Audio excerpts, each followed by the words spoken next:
Good morning मेरे प्यारे बच्चों।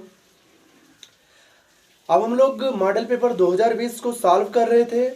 उसके आगे बचा था, हम लोग खंड 2 तक कर चुके थे। खंड 2 के आगे आज करना है। तो सबसे पहले आप लोग क्या करें, अपने मित्रों के पास शेयर कर दें।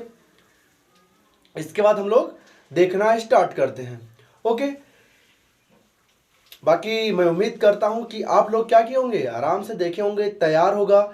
मैं गारंटी लेता हूं कि अगर आप लोग जैसे मॉडल पेपर में करवा रहा हूं, अगर आप लोग तैयार कर लिए तो आपका 90 प्लस आएगा, उसमें कोई दो राय नहीं है। क्योंकि ये अनुभव है, मैंने बहुत बच्चों का करवाया है, अनसॉल्व करवाया है और 90 से बहुत ज़्यादा नंबर पाए हैं। ठीक है, क्योंकि अगर आप चाहते हो देखना उन लोगों को तो डिस्क्रिप्शन में हम उनका लिंक दे दे रहा हूँ, आप आराम से वहाँ से देख सकते हो कि बच्चे कितना कितना नंबर पाए थे। ओके, तो हम लोग चलते हैं सवाल की ओर, सवाल को हल करते हैं। तो देखो सवाल सबसे पहले आपसे क्या रहा है, देखो स्क्रीन पे आपके सवाल है। सवाल कह रहा है कि x plus 2y equal to 7 और x minus 3y equal to -8 को हल कीजिए। बहुत आसान, लिखो। अब देखो हल तो तीन तरीके से किया जा सकता है। पहला, प्रतिस्थापन, विलोपन और वज्रगुणनखंड भी से हल किया जा सकता है। अब लेकिन वज्रगुणनखंड कठिन हो जाता है, तो आप यहाँ पे प्रतिस्थापन या विलोपन लगा सकते हो। तो हम इसको कहते हैं x plus 2y equal to 7। इसको हम लोग समीकरण 1 मान लेते हैं। लगाने का तरीका एकदम सही से लगाओ। और इसके बाद x minus 3y equal to -8, इसको मान लेते हैं समीकरण 2। हम कहते हैं कि समीकरण 1 प्लस समीकरण, सॉरी प्लस मत करो, माइनस कर दो, क्योंकि प्लस माइनस खत्म हो जाएगा। समीकरण 1 को समीकरण 2 से घटाने पर, या समीकरण 1 को 2 को समीकरण 1 से घटाने पर कोई दिक्कत नहीं, किसी को किसी से घटाओ कोई दिक्कत नहीं होने वाली है। तो भैया मेरे जब घटाओगे तो x plus 2y, okay, x plus 2y आपका हो जाएगा इक्वल टू 7। यहाँ पे हो जाएगा x minus 3y equal to -8। अरे जब घटाओगे तो यहाँ माइनस हो जाएगा, और यहाँ माइनस का चिन्ह लगाओगे तो ये प्लस हो जाएगा, और ये माइनस का चिन्ह लगाओगे तो ये भी प्लस। अब देखो यहाँ से क्या हो जाएगा, ये तो कैंसिल हो जाएगा। 3 2 5y इक्वल टू 8 7 15, तो y इक्वल टू 15/5, तो 5 3 15, y बराबर आपका 3 आ गया।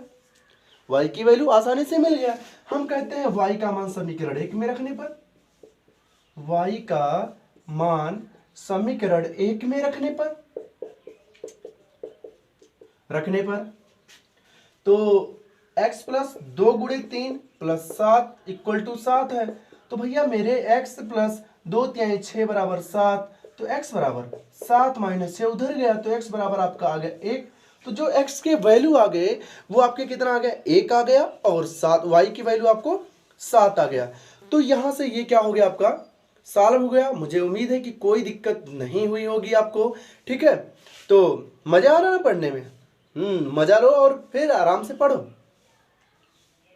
तो चलते हैं अगले क्वेश्चन की ओर। देखो हमेशा कभी बोरिंग समझ के नहीं पढ़ना चाहिए, मेहनत करो और ये समझो कि मैं अपने सच्चे फ्रेंड के साथ खेल रहा हूं ये सब, और ऐसे खेलते खेलते आप लोग पढ़ डालोगे और बहुत ही अच्छा नंबर आएगा आप सबका।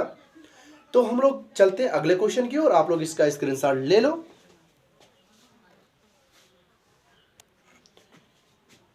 मेरे बच्चों अब देखो दूसरा सवाल जो इसका कह रहा है, आपसे कह रहा है कि गुणनखंड विधि से समीकरण √2x² plus 7x plus 5√2 equal to 0 के मूल ज्ञात करो। कोई दिक्कत नहीं, जब तक हम तब तक टेंशन लेने की कोई आवश्यकता नहीं आप लोगों को। ठीक है, तो हम लोग इसको क्या करते हैं, सॉल्व करते हैं। तो मस्त से सॉल्व करो। ओके, चलो देखते हैं। देखो आपका क्या दिया है, √2x² प्लस 7x और प्लस 5√2 इक्वल टू क्या दिया, 0। कोई दिक्कत नहीं, पहले हम लोग यहाँ पे समझ लेते हैं थोड़ा सा, इसके बाद आगे चलते हैं। टेंशन लेने की कोई आवश्यकता हम लोगों को नहीं है। देखो भैया आप 5√2 और गुणे √2 का मल्टीप्लाई करवाओगे। हम कहते हैं जो x² का गुणांक होता है उसे अचर पद से मल्टीप्लाई करवाओ, जो भी है। तो √2 का √2 से 2, और ये तो 5 ही है, हो जाएगा 10। मतलब क्या आ गया आपका 10 आ गया। अब 10 को ऐसे दो पार्टों में तोड़ो, 10 को ऐसे दो पार्टों में आप तोड़ो कि जिसका क्या हो योग 7x आवे और गुणा करने पर 5√2 आवे। तो देखो किसे आप कह सकते हो 5 दूना 10 और 5 दो 7। कितना अच्छा देखो। तो यहाँ पे √2x² और प्लस 5x और प्लस 2x और प्लस 5√2 इक्वल टू 0। बहुत ही आसान, इसको आगे पीछे कर सकते हो मेरे बाबू, कोई दिक्कत नहीं है। तो आप जैसे यहाँ पे यहाँ पे आप x कॉमन है ले लो, तो यहाँ पे बचा √2x और प्लस 5 बचा। और यहाँ से हम लोग कॉमन ले लेते हैं। देखो x नहीं कॉमन है, यहाँ से 2 कॉमन है, क्योंकि 2 भी देखो √2 गुणे √2 2 को लिख सकते हो। तो यहाँ से एक √2 कॉमन है क्योंकि यहाँ पे √2 है, तो यहाँ पे लोगे तो यहाँ पे √2 इंटू एक्स बचेगा और प्लस 5 इक्वल टू 0। ठीक, क्योंकि मेरे बाबू √2 को √2 गुणे √2 मतलब 2 को आप √2 गुणे √2 लिख सकते हो। तो वहां से क्या यहाँ भी एक √2 है, यहाँ पे 2 √2 है, तो यहां से क्या एक √2 कॉमन हो गया, तो एक √2 बचा और x बचा, और यहां से जब √2 बाहर निकला तो 5 बचा इक्वल टू 0 हो गया आपका। तो देखो एक कोष्टक में आपको मिल जाएगा मेरे प्यारे बच्चों √2x प्लस, और दूसरे में मिल जाएगा √2x प्लस 5। अगर हम बात करें मूल की, तो यदि क्या होगा x प्लस √2 इक्वल टू हम लोग 0 लेंगे तो x बराबर आपको मिलेगा -√2 पहला मूल। दूसरा √2x प्लस 5 इक्वल टू हम लोग जब 0 लेंगे तो यहां से x इक्वल टू क्या हो जाएगा √2x इक्वल टू 5 उधर जाएगा -5 हो जाएगा, और x इक्वल टू -5/√2। इतना आ सकता आंसर। दूसरा हम लोग क्या करते हैं रूट को जो है बट्टे में हम लोग नहीं लिखते, तो हो सकता आंसर ये भी दे रहा हो कि -5/√2 और गुणे √2/√2 मल्टीप्लाई ऊपर नीचे, तो ये हो जाएगा -5/√2/2। तो आंसर ये भी आ सकता है। ठीक, तो x की वैल्यू -√2 भी आ सकती है, x की वैल्यू -5/√2 या x की वैल्यू -5√2/2। इस प्रकार से आज क्योंकि सब वही है, दोनों तो वही है, तो ये आपके आ जाएंगे। ओके, तो आप लोग इसका स्क्रीनशॉट ले लो। बाकी टेंशन लेने की कोई आवश्यकता नहीं, जब तक हम आपके साथ हैं बस आप लोग जुड़े रहो। वीडियो को लाइक सब्सक्राइब और शेयर जरूर करें, और ज़्यादा से ज़्यादा शेयर करें। ठीक है, बाकी तो हम आपके साथ हैं, फ्री क्लासेस है, कोई चार्ज नहीं है आपका, बस इतना ही है कि आपको लाइक सब्सक्राइब और शेयर करना है। ठीक, तो इतना तो कर ही सकते हो क्योंकि इसमें पैसा तो लगना नहीं है। ठीक, बाकी आपसे मैं कुछ नहीं मांग रहा हूं, आप सिर्फ मेहनत से पढ़ो, मेरे लिए बस इतना ही कर दो वही काफ़ी है। बाकी आप लोग मेहनत से पढ़ें, बहुत आगे बढ़ें, वही हम इच्छा रखते हैं। बाकी आगे चलते हैं। गजब मेरे प्यारे बच्चों, देखो जो अगला क्वेश्चन है वो आपसे क्या कह रहा है, कह रहा कि k का मान ज्ञात कीजिए यदि बिंदु 8,1 k-4 और 2,-5 क्या हो, तीनों आपस में क्या हो संरेख हो। अब भैया अगर संरेख होते, मान लेते कोई 3 बिंदु दिया संरेख है, ऐसे संरेख का मतलब एक ही रेखा में, तो त्रिभुज बनेगा ही नहीं, और जब त्रिभुज बनेगा ही नहीं तो उसका क्षेत्रफल क्या होगा, शून्य होगा। तो संरेख की स्थिति में जो क्षेत्रफल होते हैं त्रिभुज के वो क्या होते हैं, शून्य होते हैं। ठीक है, तो यहां से भी टेंशन लेने की आपको आवश्यकता नहीं है। तो यहाँ पे जो त्रिभुज का क्षेत्रफल होगा वो शून्य होगा, और हम लोग त्रिभुज का क्षेत्रफल जानते ही हैं। बहुत सही, सभी लोग जानते हो। अगर आप लोग जानते हो तो कमेंट में लिख के बता सकते हो, अगर नहीं बता सकते तो कोई बात नहीं। ठीक, आप लोग को कभी कभी जैसे मैंने क्वेश्चन लिख दिया तो आपको खुद से लगाना चाहिए और कमेंट में बताना चाहिए सर ये आंसर आएगा आपका। ओके, चलो ठीक है, हम लोग लगाते हैं इसको। तो देखो यहां से अगर हम लोग बात करें x1, तो x1 को क्या मान लो 8 मान लो, x2 को मान लो आप k, और x3 को 2। यहां से देखो y1 1, y2 -4 और y3 -5। कोई दिक्कत नहीं, दिक्कत है।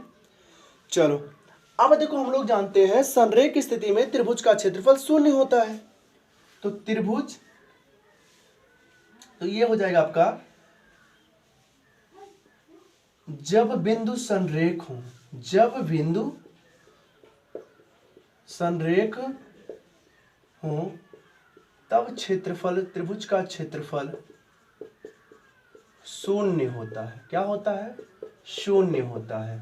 तो त्रिभुज का क्षेत्रफल होता है 1/2 x1 y2 minus y3 plus x2 y3 minus y1 plus x3 y1 minus y2 अब इक्वल टू क्या हो जाएगा?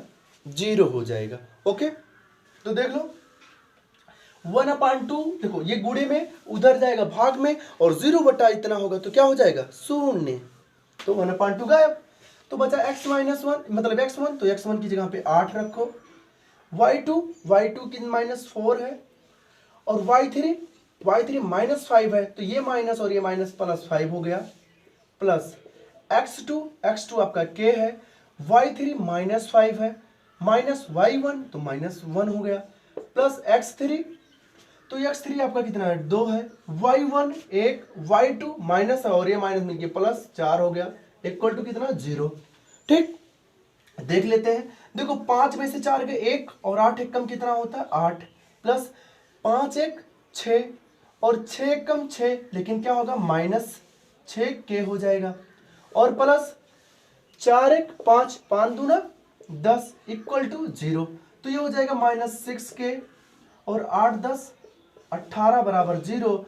तो देखो 6 के इक्वल टू 18, देखो 6 को उधर भेजोगे तो 6 के प्लस में 18 अपने ही स्थान पे, तो 18, अरे भैया टेंशन मत लेना, नहीं सोचो कि 6 के उधर गए, देखो 18 बराबर 6 के बचा, तो 6 के को इधर लिख दिया, 18 उधर लिख दिया, कोई दिक्कत नहीं ना।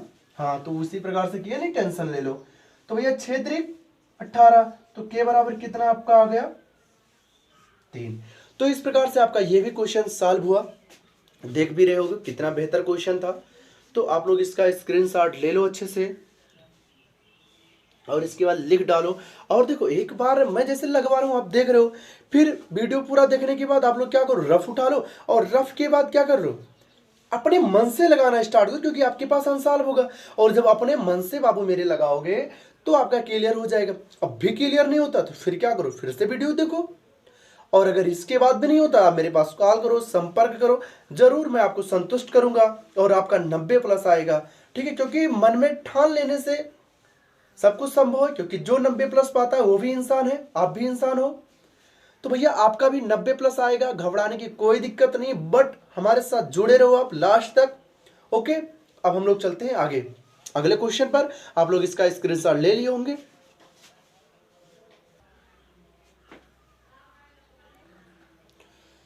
चलो मेरे प्यारे बच्चों, आगे हम लोग इसके चौथे क्वेश्चन पे, घा वाले पे। ठीक है, खंड तीसरे के। अब देखो क्या कह रहा घा वाला, कह रहा बाबू मेरे 6 सेंटीमीटर त्रिज्या मान लेते हैं, ये वृत्त है और ये वृत्त का केंद्र है, और इसकी त्रिज्या कितनी है? 6 सेंटीमीटर। 6 सेंटीमीटर त्रिज्या है वाले एक वृत्त के एक त्रिज्यखंड का क्षेत्रफल ज्ञात कीजिए जिसका कोण 60 अंश है। अब यहाँ पे अगर हम लोग 60 अंश ऐसे बनाते हैं तो ऐसे कुछ हो जाएगा, तो ये भी 6 सेंटीमीटर, क्योंकि ये भी त्रिज्या, ये कितना हो गया? मान ओ है, ये बी है, ये सी है, तो त्रिज्यखंड ओ ए बी सी मान लेते हैं, ये डी मान लो।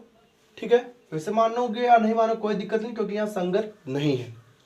तो हम लोग इसका क्षेत्रफल आराम से निकाल सकते हैं, हम निकाल सकते। देखो आपको जो दिया है आर बराबर 6 सेंटीमीटर और थीटा बराबर कितना? 60 अंश दिया है, और त्रिज्यखंड का क्षेत्रफल सबको पता है मेरे बाबू, हम जानते हैं त्रिज्यखंड ए ओ बी डी का क्षेत्रफल सबको पता होगा कि थीटा बाई 360 और गुणे पाई आर स्क्वायर होता है।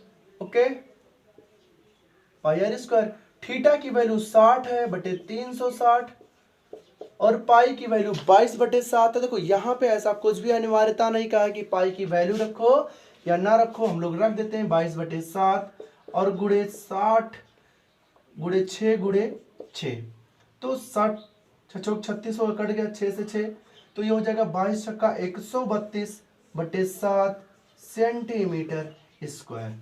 भैया 60 से काटोगे 6 बार जाएगा, ये कैंसिल हो जाएगा, इसके बाद 6 से 6 कैंसिल हो गया, और 22 छक्का 132 होता है और बटे 7। अब क्षेत्रफल है तो स्क्वायर रहेगा ही, तो ये आपका आंसर हो जाएगा। तो इस प्रकार से आपका ये भी क्वेश्चन सॉल्व हुआ। अब हम लोग चलते हैं अगले क्वेश्चन पे। देखो अगला क्वेश्चन, अभी देखो ये एक जो खंड 3 था आपका ये खत्म हो गया।